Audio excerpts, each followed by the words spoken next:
So first test we're gonna do is the trigger finger test. For this one, patient's just gonna have her hand relaxed, and I'm gonna palpate the tendons while she is flexing and extending that involved finger. Um, and if she has a palpable or audible snapping when she does flexion and extension, that would indicate that she has trigger finger. Next is the percussion test for this one, percussion bump test, whatever. For this one, my patient's gonna have her involved finger extended, and I'm just going to apply like tap the very end of it.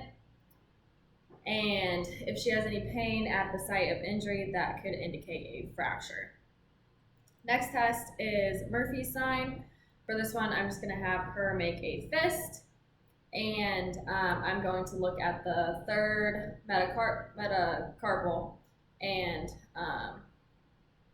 I would be looking to see if it is in the same line, like same height as the second metacarpal and the fourth metacarpal, and if it was even with those, that could indicate that um, the lunate was dislocated.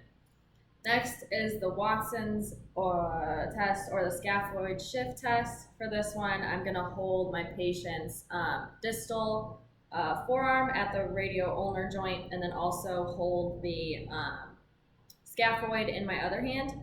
And I'm going to anteriorly and posteriorly move her scaphoid while also ulnar and radial deviating her wrist. And for this one, if she has any sudden like clunk or pain when we do that, that could indicate that she has some instability with the scapholunate, or she has a possible carpal ligament injury.